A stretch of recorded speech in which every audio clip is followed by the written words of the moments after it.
Ooh, I'll just people settle down. Just to make sure people can hear us, can people give me a thumbs up? Oh, perfect. Oh, awesome, that's a good start.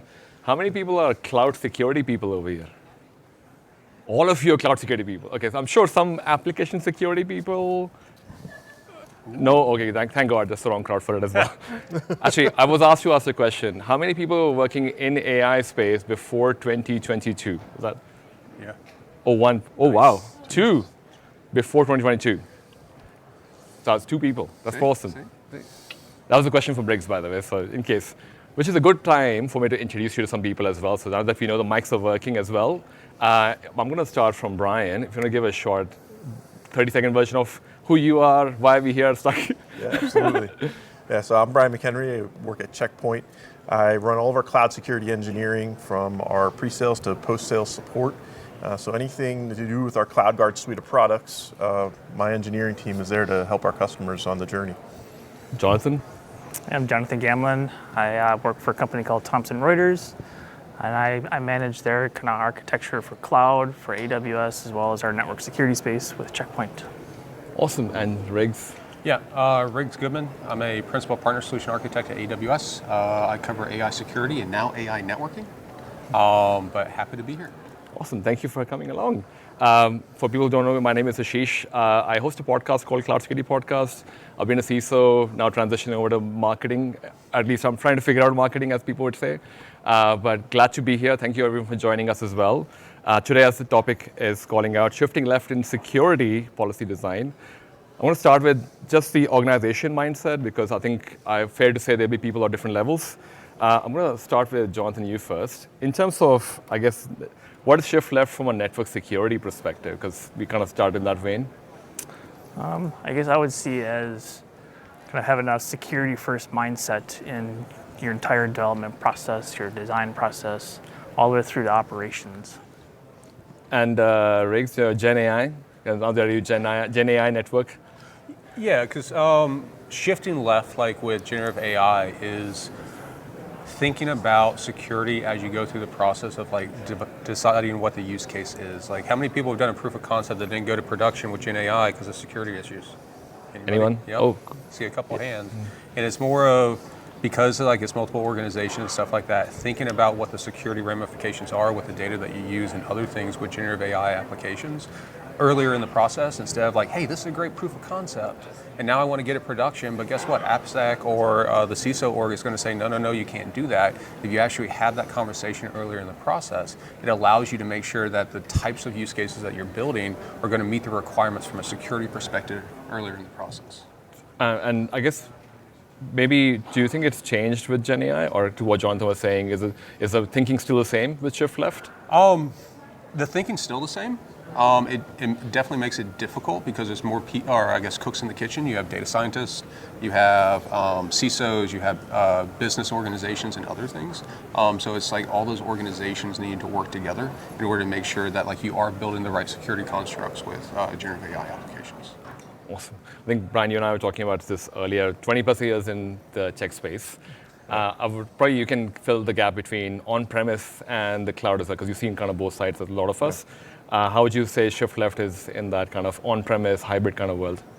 Well, I think the number one thing is cloud and shift left. They're two sort of parallel movements that have enabled us to move incredibly fast in terms of how quickly we bring applications and APIs online. And with speed often comes mistakes. Mistakes often at scale.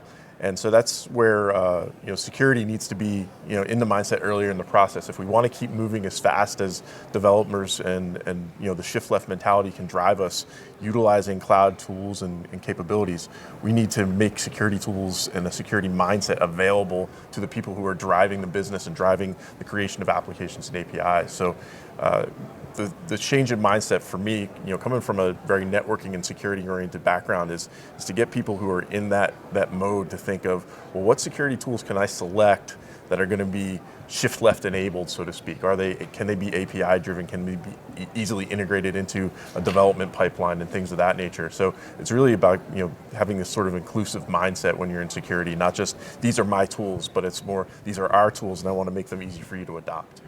Oh, I love the philosophy. I think, Jonathan, to what you were adding on to what you were saying earlier about integrating security across the entire supply chain or the CI/CD pipeline or whichever direction you want to take. From an organization perspective, to have an organization, say, whether it's a compliance-driven organization or not a compliance-driven organization, in your experience, what have you found has been easier to shift the leadership mentality towards shifting left in an infrastructure context? So people talk about DevSecOps and all of that in the AppSec space, but not a lot in that networking kind of space as well. So what's your perspective there?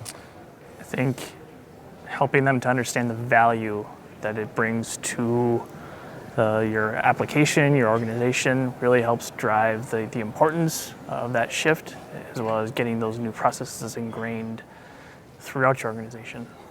Would you say, are there any use cases that come to mind that you can share in terms of what are some of the examples? So I think maybe from a networking perspective, are there examples that you can think of which kind of people can use? Yeah, I think a big one for us, which we've got partners with Checkpoint AWS here, we made a decision to put a firewall in our network in AWS.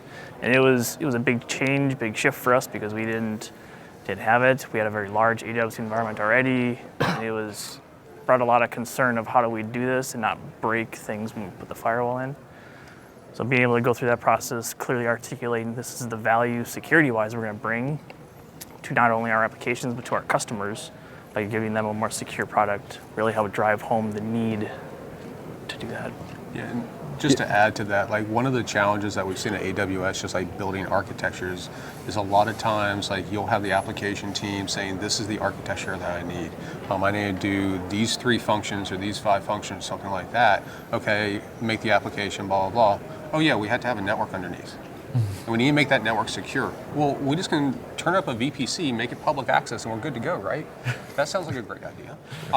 But like if you involve like different teams earlier in the process, it allows them to make sure that with the requirements that you have, that you're actually building those architectures properly, like well-architected frameworks and other things like that. So it's not an afterthought.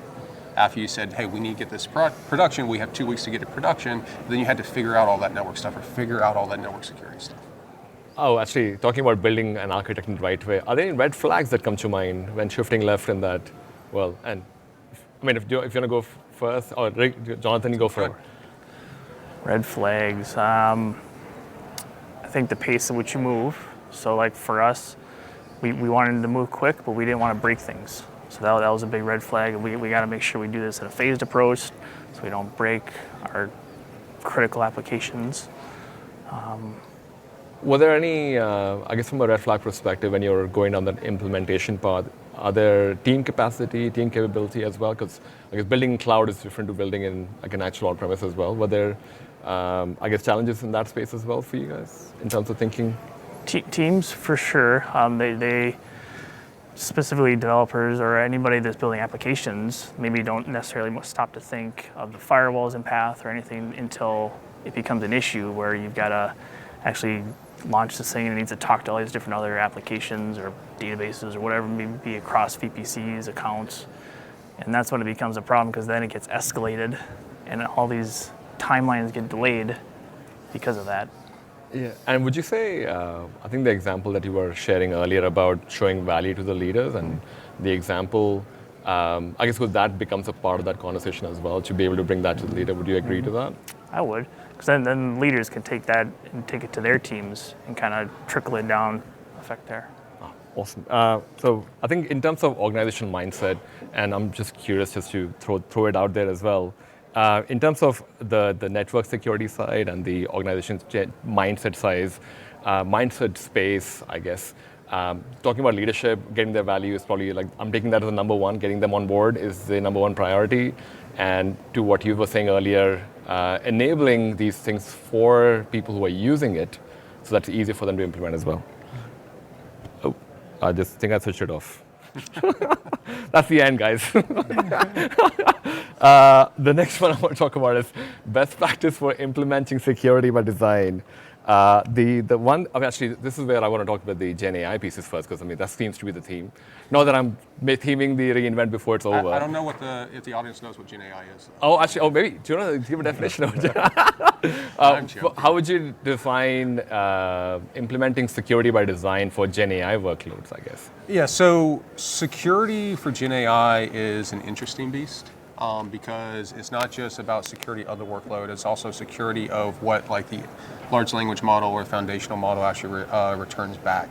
And like one of the challenges that we've seen with a lot of customers, like going from that proof of concept to production, is like if you're using sensitive data with a generative AI type of application, yeah, let's just take an S3 bucket, put it into a vector store, do RAG, and I get all these responses back. Sensitive data's in there. Oh yeah, but it works, right? And then you actually want to move it to production, and then you have to start rethinking about how do I actually do data authorization? How do I make sure that only the users who should have access to that data are allowed to have access? Is it in the foundational model? Is it in a certain RAG database and other things that when you're building the application itself, a lot of that stuff doesn't come into play because you want to make sure that the outputs are accurate. There's not hallucinations and other things that where responsible AI comes into play. And so a lot of the use cases where we see actually really go from a business value and get to production the fastest is when all those multiple teams come together to talk about what is the data, what is the workload security, how are we going to handle things with hallucinations, and do we care if someone asks me for a Python script and it actually returns a Python script which is an HR chatbot? Do you actually care about that if it's not really how you're supposed to use it? And it's having those conversations earlier in the process, so throughout the entire proof of concept, the build, all the way to production, that you understand this is the way that needs to be architected. So when you say, yes, this is meeting our requirements, you can actually get to production faster because all those security constructs are already in place.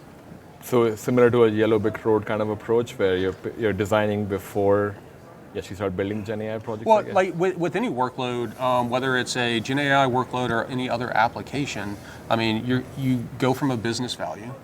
You have to build the application or whatever value you as an enterprise is actually bringing to that application.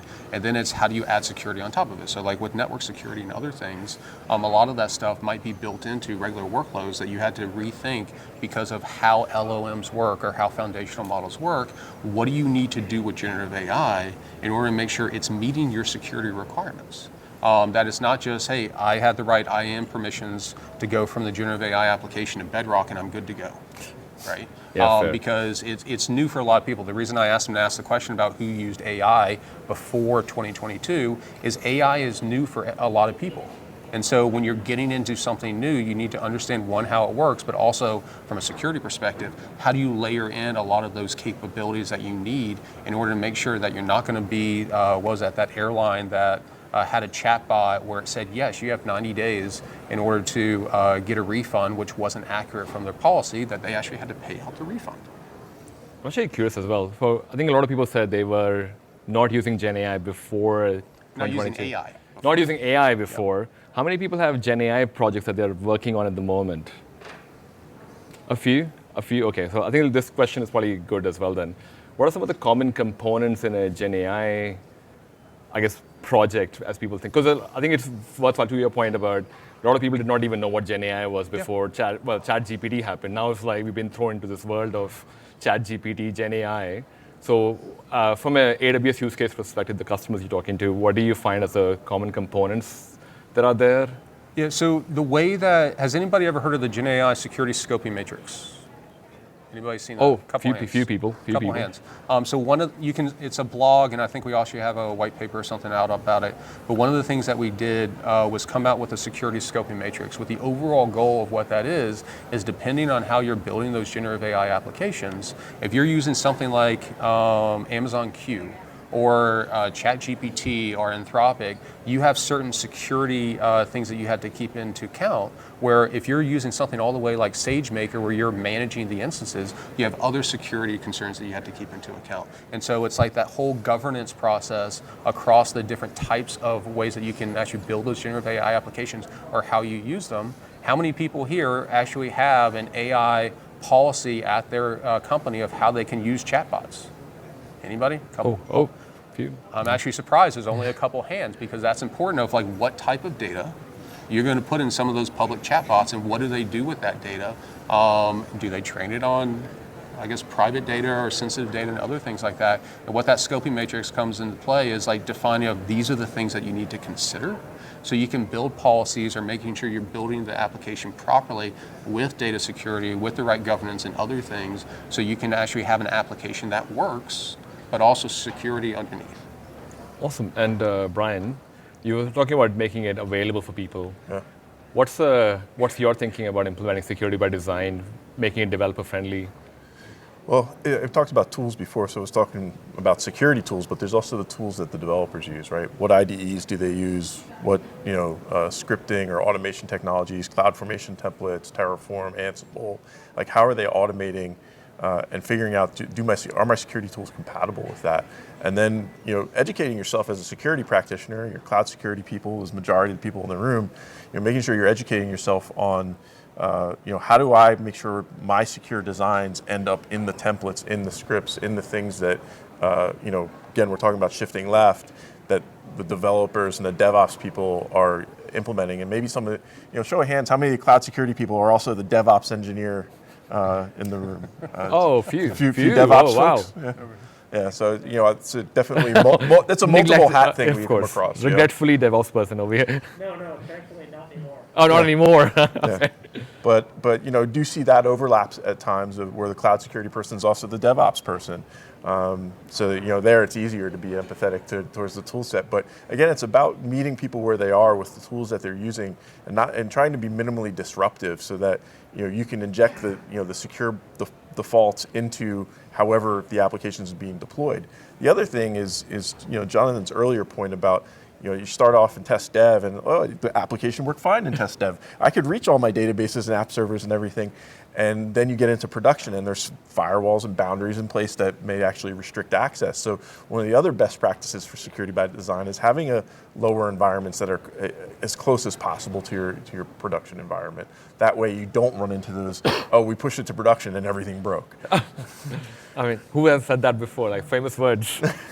Just remember, it's never an application issue, it's always a network issue. It's always a network issue. And That's true as well. Actually, Or it's not, DNS. and actually it's DNS.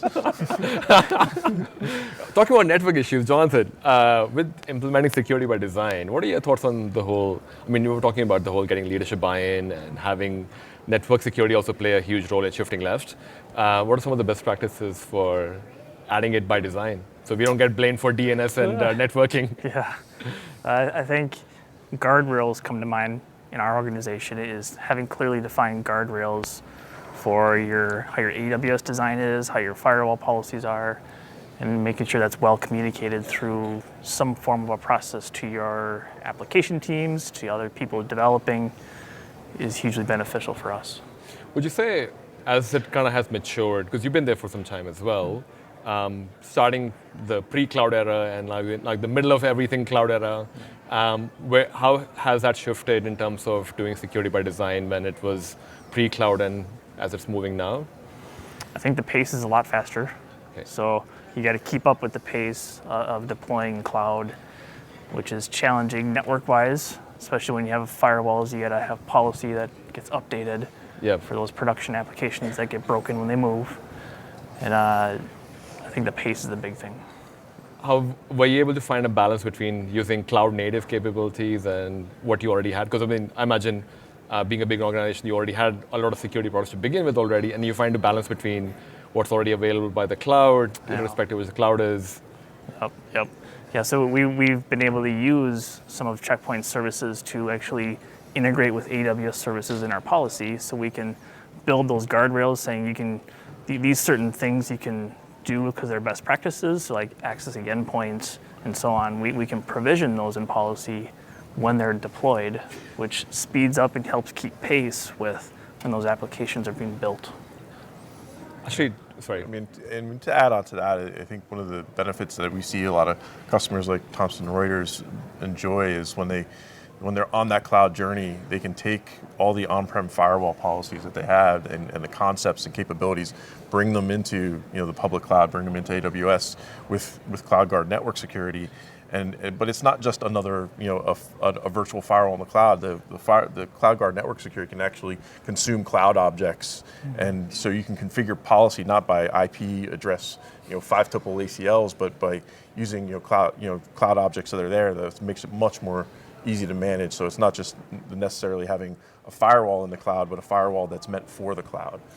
All right. I mean, I guess, that's where a lot of the frustration was coming in the beginning, where a lot of the cloud context was being lost between the developers and us networking people as well. So. Right, yeah. I mean, you tell a developer, like, source and destination IPs and ports, and then they look at you like, are you crazy? I can't. And not only that, but you can't maintain that in the cloud because those things aren't as static. Yeah, they keep refreshing as well. I think, out of curiosity, Riggs, with the Gen AI projects, now you were there before 2022 as well, I imagine? No. Oh, no. Okay, very not the right question. I spent the time learning, so. Oh, fair. I'm a networking guy at heart. Has that evolved? I feel like the Gen AI design or security architecture space it's almost like every other day you hear a new update of new AI perspective. How do people keep tabs on? I think we were talking about this matrix that I think you mentioned the matrix earlier. Does that help in people keeping matrix, up? Yeah, so does that help people keep up with the security that they need to maintain in Gen AI projects? It helps. It gives you a baseline. Okay. But there's also things like, has anybody heard of OWASP Top 10 LLM? Just so you know, update happened in November, so there's a new 2025 OWASP Top 10. There's also the MITRE Atlas that talks about the different security things that you have to keep consider, similar to what the scoping matrix is. But one of the biggest challenges that people have with generative AI, if you think of generative AI as a 100-story building, we're probably on floor 5 right now. And we have a lot of floors to keep going up. There's going to be new capabilities that come out. If people didn't watch the actual announcement, Amazon came out with new generative AI models. Nova, check it out. I didn't even know anything about it. But it's one of those things that things are going to continuously change. 2025 is supposed to be the year of agents. And how do you make sure that if you're using an agent to orchestrate something, that you're calling a tool, you have the right authorization with that. You're calling some type of RAG database, do you have the right authorization with that? What is the agency that you're going to give that agent to actually do something? Yep. So I'm sending an email and you have an agent helping you with the email, pulling all this data, putting this report, and then the agent's supposed to send it to some email address. If you're using an email address that exists in the prompt and you have a prompt injection, that could send it to a third party. And so from a security perspective, all those things need to be taken into account, and the red teaming and other things that you do with other applications to understand where do I put where this email address should come from, or how do I make sure that I pass identity context to a tool, or use metadata filtering or other capabilities that exist in order that you're giving the right authorization decision or giving the right security constructs so you don't run into that and you're not the next headline. And a lot of that comes back to making sure that security is involved earlier in the process, so you're building it properly and not, hey, this is how we built it, just put a WAF firewall or something in place and then you're good to go. Do you find that because this kind of is a good segue into the next section that I had as well, which was just talking about Gen AI, I guess making it developer friendly with security. But to set the scene, because some of us have not seen a lot of Gen AI projects in our work environment. So what are some of the components? You mentioned RAG earlier. Yeah. I don't know what RAG is. So Sorry. I'm going to pretend to be, I don't know what RAG is. I know not everybody actually has done stuff with generative AI. So with generative AI, one of the things that companies try to do is add additional context to answer questions that users have. And one way that they do that is they use retrieval augmented generation, RAG, that uses a certain type of database in order to get additional context. So when a user puts a prompt into the model, into the application is going to ask for additional context. So, hey, what's my HR policy in order to take a leave of absence? And that database might have additional information that, along with the prompt and that additional information, you can use that to send to an LLM, and it will look at all that different data and say, the policy for X, Y, and Z company is you can take a leave of absence if you're a VP and been here for a year or something like that, right? And so the biggest thing, if you're looking at generative AI and you're looking at it from a security perspective, spend the time to actually try learning about it compared to just how a service works. That's one of the things that I think has been very beneficial for me, that I've like taken the time of who remembers linear algebra in college. Like I'm like trying to like learn that at that level so I can like really understand what it is to add the right security constructs in place for it. But it's making sure you understand like the different components. And like one of the problems that people have with large language models is it's not just like a regular security or a regular workload, not structured outputs. You don't have authorization built in. Accuracy, depending on what the prompt you have and what data it has, accuracy could be right, be wrong. Like even with machine learning, if you think about it, like from image detection, is this a cat? Is this a dog? Is this a loaf of bread? Right? Anybody know the movie that's from? No, come on, I asked this on another session. No one knows the movie. It's a good Netflix movie. But like even with machine learning, like you have to think the accuracy of what you're using with machine learning, which is part of AI, they're not 100% accurate. Just like LLMs with the data that's trained on, it's not 100% accurate. And it's understanding those like different components about it, and how do you build security, and what you do care about with security, and what you don't care about. Do you care that because it's trained on Python code, that you can actually get a Python script for something that's an HR chatbot? If it's an internal tool, do you care? Yeah. Actually, what is the movie? It's Mitchell's vs. Machines. I have a 9 and 7-year-old. They love that movie, and it's hilarious. There you go. For people who are curious as me, I'm like, Hopefully they what don't is cut that movie? part out or anything like that. But, yeah. So you're saying from a component perspective, because you're saying 2025 is going to be the agent year, the year of the agent. Agents, yeah. So we have, our components for a typical Gen AI project, for some of us are probably trying to figure out where does security fit into all of that. Are there any types of Gen AI projects that you guys are seeing? I think there were like 5 types you kind of told me. Well, one of the big ones, especially like using generative AI for security, Oh yeah. is like if you get all these like notifications coming in, being able to sift through those notifications, or you get this like massive amount of data, can you summarize this for me? Or you have one notification, can you explain exactly what this means and what would be next steps with it? And so that whole SOC analysis, it's not what we found speaking with a lot of customers and partners, it's not replacing people, but what it's doing is making them more efficient.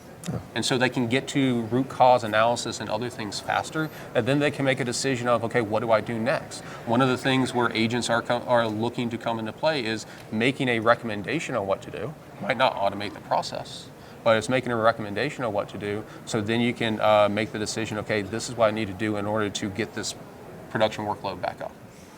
I know that Checkpoint. Yeah, I mean, we're doing similar things with the Infinity portal at Checkpoint, where we're taking, take a real world example, right? A CVE comes out, and the first thing that most people in the SOC do is try to figure out where is that CVE in my environment, and do I have policy in place that can detect and mitigate it? That is an hours-long process at best in most large enterprises where there's more than a couple of firewalls or gateways. If you're in a cloud environment where it's highly scaled, and John, and maybe you can back me up here, you're talking about potentially hundreds of gateways, trying to figure out where all my policy is with respect to a given vulnerability and a given posture element is very, very time consuming, and take actually not hours, more like days or weeks if you're sifting through all that information manually. What you can do with a good SOC assistant is just cut that research down to one or a few simple language questions of, do I have policy in place to protect against exploitation of this CVE? Where is it? Have there been attacks against this CVE? And if this is well instrumented, and it is happens to be with the Checkpoint SOC Assistant in our Infinity portal, it comes right back to you. It takes it down to like seconds of, all right, now I know where this stuff is, and then you could actually even say, oh, here's gateways that don't have this policy in place. You can actually tell the assistant to go ahead and do that, right, and go and make those policy changes, and then you're mitigated. So you go from discovering my vulnerability attack surface to mitigating it, literally within minutes, where normally it would take hours or days. And that gets back to the business value of what it's doing. You're using natural language in order to help solve issues that could take you hours. So Gen AI for security, or what about Gen AI with security? Like, is there so in terms of, I guess, security for Gen AI is what I'm like, trying to reverse the order. So security for Gen AI, making it developer friendly. To your point, you are obviously being a product in this space, making it available for SOC people to be able to understand, that I think goes a long way. Any other way you think that developer friendliness can be brought into the whole Gen AI side of things at the moment? Or, I mean, that's a Riggs question, sorry. Yeah. I mean, if you want to go first, I was looking at Riggs and pointing at you. Riggs, you had some thoughts on that then? So a lot of it is like what we're seeing right now of using generative AI for security comes a lot back to like his SOC example, or like what I mentioned earlier of you have a lot of data, and how do you actually get through that data? Yep. Right? Generative AI is not the tool to use to say, hey, I'm going to look at this massive amount of data and do some type of machine learning algorithm to say, hey, am I getting attacked or I'm not getting attacked, right? That's what machine learning does well. There's a lot of different capabilities that are out there that use machine learning that you don't even know is machine learning. It's just, this is the output of what it is. And like that's why eventually I think generative AI is going to get, is it's going to be in everything. It's just you don't know it. Yep. Like, you know, machine learning is used to get that, what's the average price that I'm expecting to sell my house at on Zillow and stuff like that. Because it's using that machine learning in order to use all these trillion or different data points about like where the location is, other housing prices and other things, and they put it into a tool. What generative AI is doing is it's using natural language to understand exactly what you're saying, yep. and then with the training data that it has, it's giving you a recommended output. And so that's why the summarization use case is very well, or being able to ask its question like, what are the recommendations? And they can look at the different things in the documentation, or as far as like a run book or something like that, of this is what you need to do in order to solve this issue, which gets back to the hours to minutes thing in order to solve that.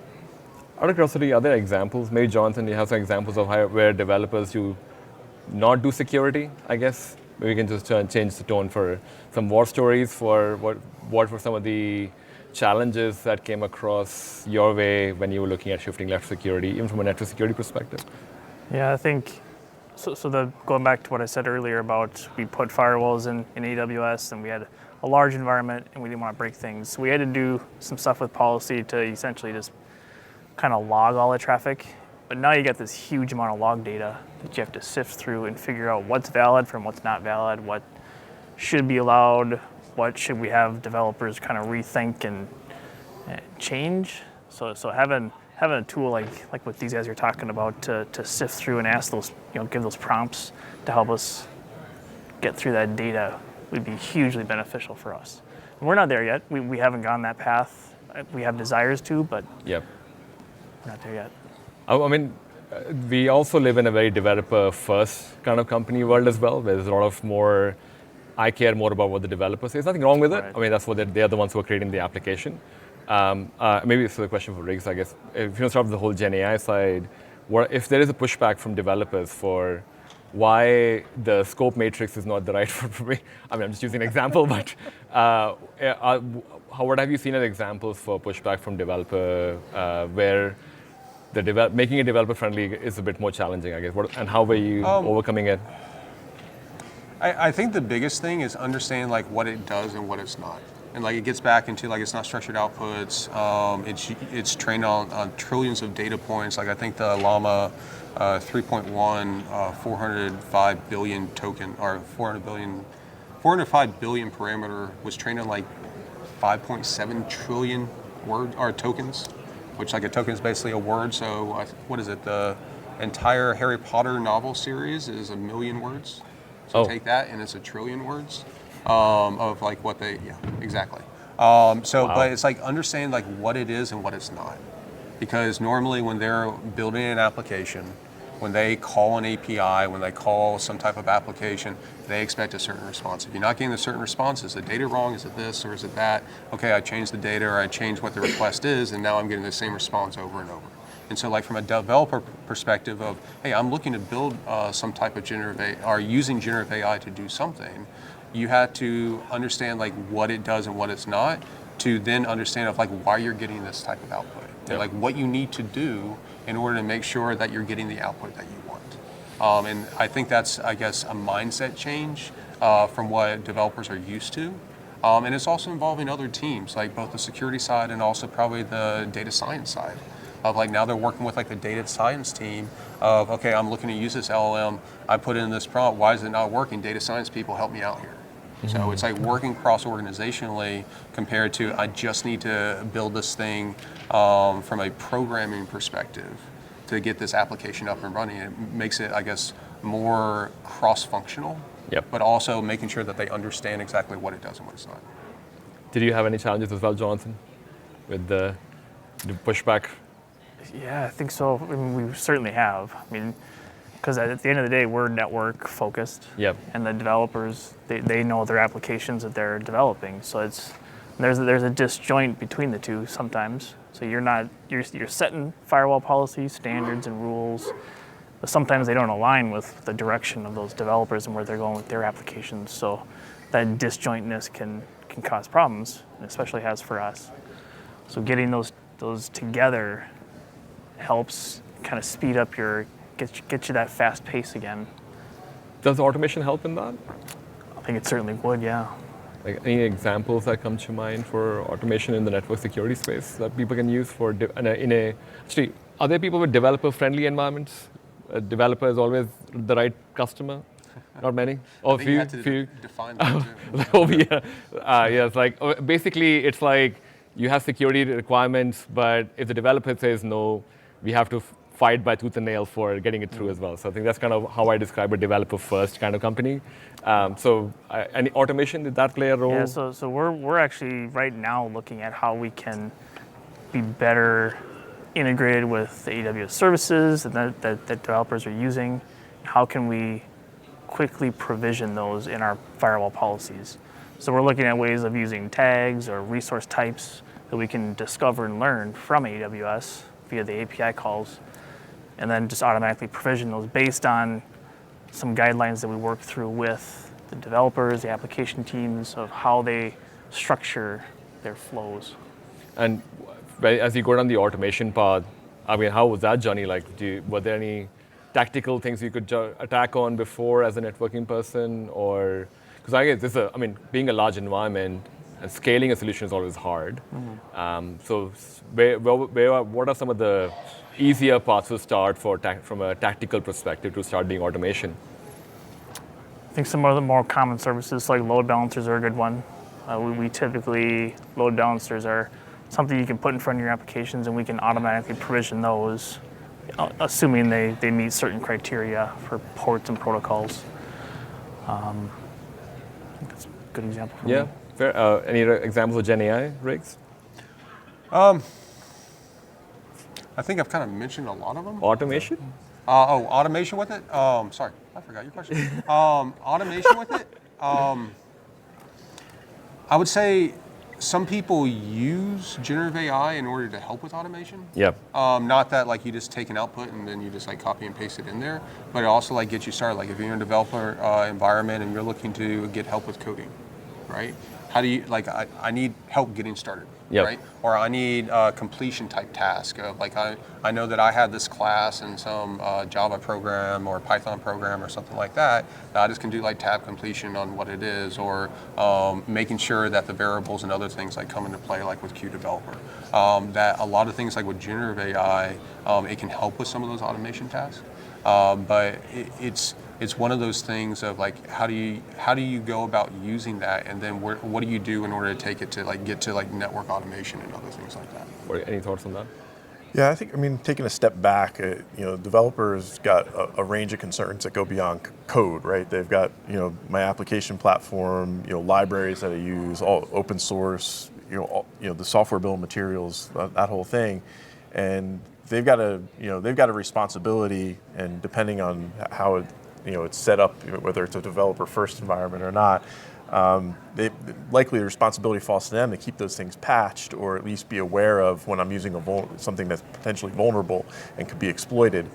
And so, where we've invested a lot at Checkpoint is not just telling you the posture, but automating tasks to say, all right, well, you may not be able to patch this library or this application platform right away because it may break the application, or you may need to do testing first, but we can connect the context of that posture with what's going on at the application firewall or the network firewall and say, all right, we can automate some tasks to mitigate and reduce your risks by correlating posture of your workload and of your application with what are the edge compensating controls that you might have in place. So looking at automation from a few different angles. You can also automate the remediation of those things. It's very easy to automate patching and updating when you find something that's vulnerable, but that's not, as I said, always the most tenable path to launch yourself down. Like the CVA comes out yesterday, can I go and patch it today? Probably not, because most applications, are fragile. Yep. In that regard. So, being able to say, all right, well, I've got a bunch of other things, whether they're cloud native tools or tools from Checkpoint or third parties that can mitigate the risk that's associated with a given, vulnerable security posture in a workload. Yeah, and just from one comment earlier about having like dev environments that are like production, yep, and having those firewalls and those rules. Like one of the things that we've seen from customers is when you have a dev team that wants to start building a new type of application, they go to the network team and say, hey, provision me a VPC. And that VPC has certain constructs in there in order to say, this is what you have to have. Here's your dev environment. So you don't just have like a developer turning up a VPC and just putting a simple load balancer in front of it where all those networking security constructs that do not exist in that developer environment, and then network or DNS breaks. And so it's like thinking about that from a cross-organization perspective of where automation can come into play of, hey, I'm going to spin up the network resources that you need in order to build this network or this application environment. Then when you go to test, it's going to be a same type environment, but it's going to look the exact same as what it was in the developer, and it's going to be the same in production. So you're not running into those like weird use cases of, I can't get to this port because I don't even understand what this port is. And then you ask me like 15 times over email, like, can you tell me what port you're trying to connect to? I have no clue what you're talking about because I'm a developer. Yeah, fair. And maybe Jonathan, from your perspective, we were talking about network security automation earlier. You said load balancer is a good place to start with the automation. I guess some of the other things that people think about, like auto scaling, and I guess, were some of those considerations in the automation that you guys were working on? They certainly are from the infrastructure side. So having firewalls in the cloud, you obviously have the scale issue with applications scaling out, having a lot of bandwidth requirements or a lot of chattiness that can cause firewalls to get overwhelmed. So having that ability to use auto scaling in the cloud for firewalls is hugely beneficial, and it's been for us. We've had some of our bigger regions like US East 1, we've scaled out a lot of firewalls, so we're kind of reconsidering how many cores for those gateways there'll be, but it's been good because we can scale out, immediately when we need to, and the capacity's there. And then, integrating that with the AWS services where you have like a gateway load balancer, it really helps us to be able to, use that load balancer to direct traffic accordingly to the firewalls we need to. Does security become more challenging at scale with automation, or is it actually becoming easier for you guys with that many firewalls across like so many, as to your point, US East 1 lying around? Yeah, so it's not any more complex at all. We can use the same kind of Checkpoint platform to push out our policy to all the firewalls when they come online. Also, dynamic ruling actually helps. Yeah. I think you were saying earlier about the whole dynamic nature of the cloud. What would you say, what are some of from an on-premise hybrid kind of model, what are some of the things you're seeing that can be helped with automation? Well, one of the things that we see a lot of is, all due respect to Amazon, is that a lot of our customers are in more than one cloud. Like someone got the mic off right now. and so that one of the things that the Checkpoint tools that like Thomson Reuters are using is that they're mostly cloud agnostic. We have by far and away our best integrations are with AWS, but we do give the ability to kind of manage all of your security posture in one place with one set of tools rather than a tool specific to each cloud. So it really provides a way to have a hybrid multi-cloud environment that's easily automated regardless of where you are. Now the automation can be driven further by additional context. So that's where AI really helps. I was mentioning that use case before of you discover a vulnerability in your posture of a workload and then being able to automate mitigations and remediations, and that's really helpful. Is if I can avoid having to make firewall policy changes because I can remediate the workload in an automated fashion, because Amazon has the steps that I can call to say, okay, go and update this workload in such a way that I've either patched something or I've changed the configuration. Security misconfigurations are still probably the number one thing. It's not CVEs and 0 days. It's misconfigurations that most often cause a breach. So discovering those misconfigurations and remediating them with automated tools is really, really helpful, because it means I don't have to make policy changes elsewhere. I don't have to touch the firewalls. So there's a lot of different angles to the way AI can drive like meaningful automations that significantly enhance your security posture and improve your response time, because ultimately that's what it's all the name of the game is discover my risk and then reduce my risk as fast as possible. You're never going to get to zero, but you want to be able to stay a little bit ahead of the curve. What was some of the, I guess, with the customers you're talking to, how are you finding that the leaders who are probably planning for 2025, what their security roadmap looks like or security program looks like? What are some of the benefits of automation that you're seeing that they're using as a way to get leadership buy-in? It's about saving people hours, right? It's about, I can hire 10 less people because I can, take an hours or weeks task and turn it into, minutes and that kind of thing. That's the number one thing where, AI and automation are driving a change in behavior and changing, buying decisions by saying, here's the direct value. I know, for many years, Ashish likes to call out my nearly 30 years in technology. With love, of course. that getting additional budget, whether it's for people or technology, is a challenge in our field. And when it comes to security, it's probably the most challenging, because it's hard to show the value. I can tell somebody, hey, if we expand our network capacity, it's going to help us, serve more customers and drive more business. But if I tell my CFO, hey, I need 100 more cores of firewalls in the cloud, and they just look at you going, and why? Right? I mean, it's like trying to sell insurance. But when you can tell them, hey, if we invest in this AI-driven or heavily automated security technology, it's going to save me from hiring 10 more people. It's going to help us move time to market faster. Now you're connecting security to business value instead of it being sort of this cost center and this again, more of an insurance policy rather than something that's driving the business forward. That's a great point.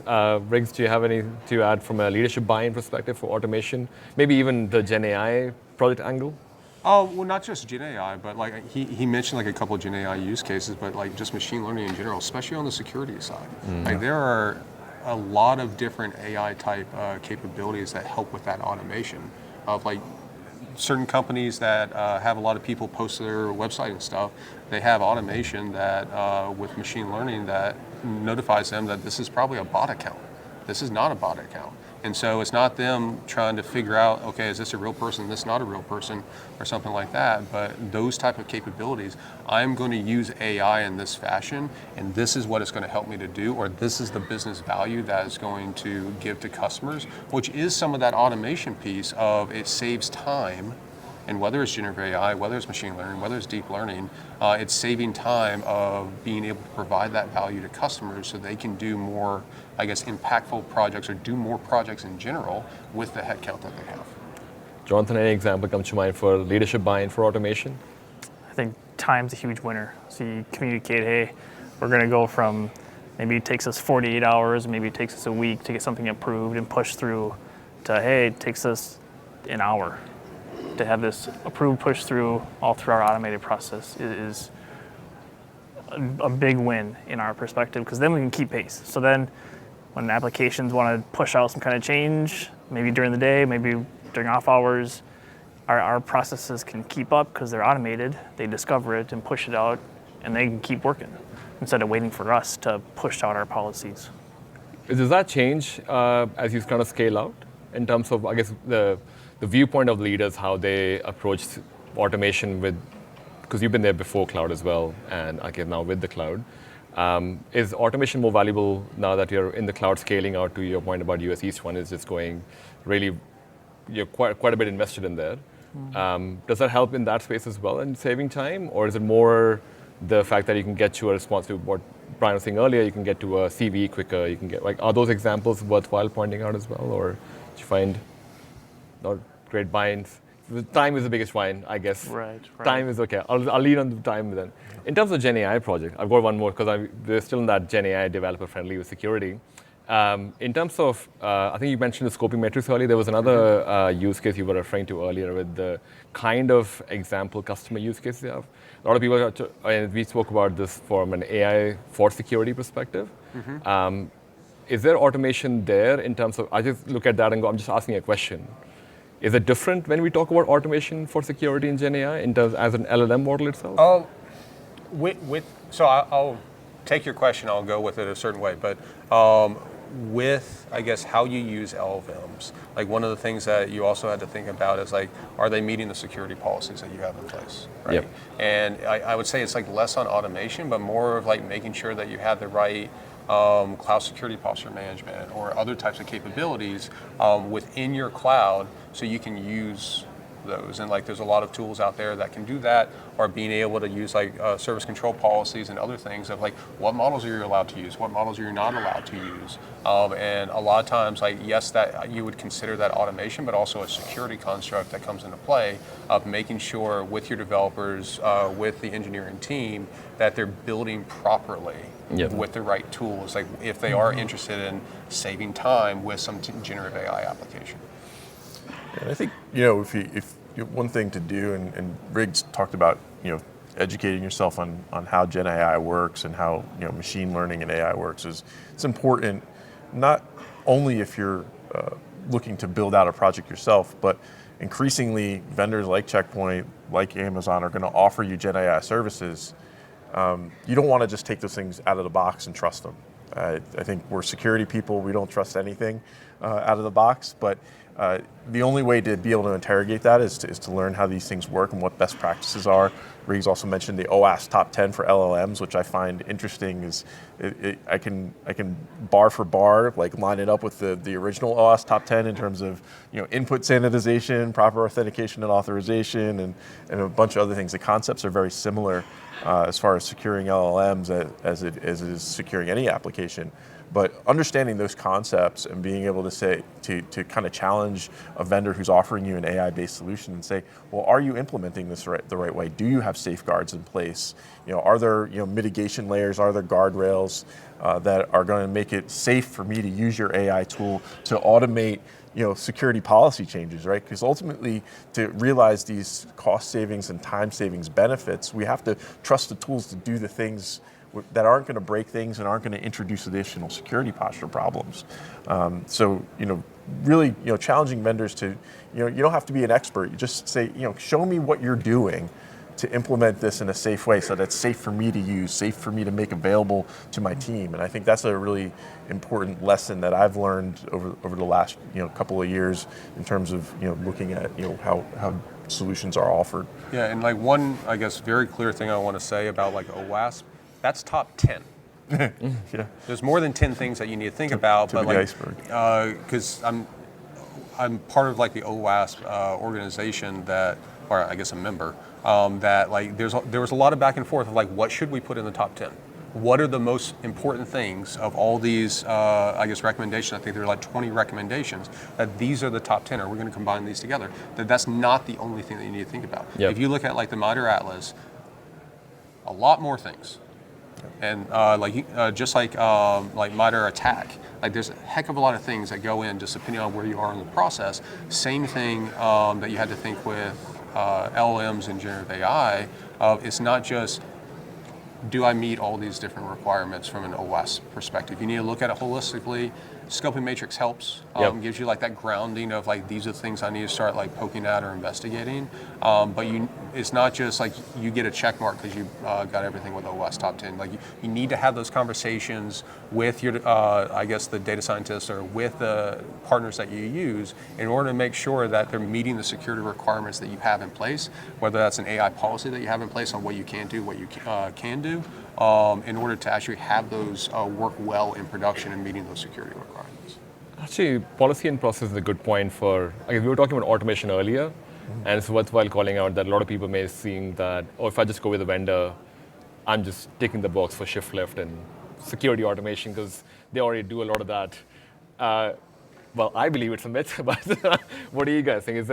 Is a tool the answer for automation, and so we don't need processes and procedures to do anything? I mean, everything starts with process, I think, and having policies that you can reference and say, all right, here's the corporate guidelines, and they should be, you should be looking at those as technology evolves, of course, bringing in AI concepts. And most, customers that I talk to are like, really, it's all about kind of taking the existing policies and adding language about, safe and responsible use of AI. So you start with policy, and then policy dictates process. Process should dictate your tool selection, right? So it's a cascading, sort of thing that's, existed for, the history of IT, right? Is you establish what's our business goals, what's our policy to enable business goals, what's our process to conform to, and make sure that our policy is adhered to. Yeah, and you also have to think it's organizational specific. If you had unlimited headcount, you can buy a tool or you can build it yourself. No one has unlimited headcount. Yep. And so you have to make the decision of like where you want to invest your headcount on, as far as these are the things I want to do in-house, or these are the things that, hey, I want to find the best tool for this job. And that's like where partners like Checkpoint come into play, that they have the expertise in order to do certain capabilities that others might not. Like, you're not just going to spin up like a two-pizza team to build a firewall. You're not going to spin up a two-pizza team to build some X, Y, and Z component of your architecture if you can get a tool that meets those requirements that you need, and you don't have an unlimited headcount. Jonathan, processes over tooling, automation? I think, yeah, they all go hand in hand, just like Will said. So it is important to, step through those processes and make sure people understand them too. Because I think that can be a big source of contention in bigger organizations like ours. So policies can come out, maybe you don't understand them, then the processes happen, still don't understand it, and then tools are decided based on that. And it's certainly an education thing I think you need to have across your organization. Have you found a good way to educate people on, because I guess to your point, a large scale organization, even a Slack or a team message comes in about, hey, we have a new AI policy, and life moves on because I only joined 2 weeks later, so I never saw the policy. No. It's just just buried in that thread somewhere. What have you found as a good way to educate people about policies and processes? Yes, I think continuing to be a champion for that service or that change you're looking for is big. So it's not just a one-time you tell, hey, here's the policy, and then walk away, like you said. It's something you got to continually get in front of people and continually help them to know this is part of our organization, of who we are. Yeah, awesome. I think that's most of the questions I had, because that kind of goes into the whole developer friendliness as well. I think training for developers on security is really important. I think many developers come into their careers and they can spend a lot of time in development and never really get proper security training. So I think being willing as an organization to invest in your developers and make security part of their skill set and say, this is something that's going to make you, more well-rounded, more effective professional is a really important aspect to changing culture or establishing a security-first culture, so that it seems less like a burden and more like a natural pattern of behavior. It also helps answer the question why we are doing things. Yeah. Because if you understand like this is how it works, or like these are the policies that we have in place, it's not this always like, okay, Yeah.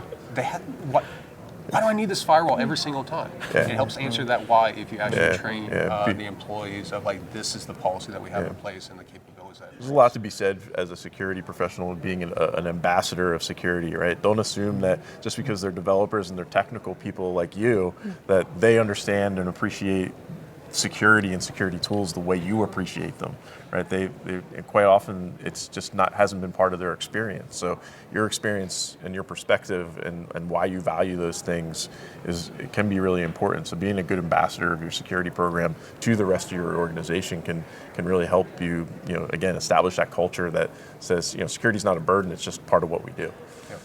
I was going to ask for final thoughts for shifting left security, but you've kind of summarized that part really well.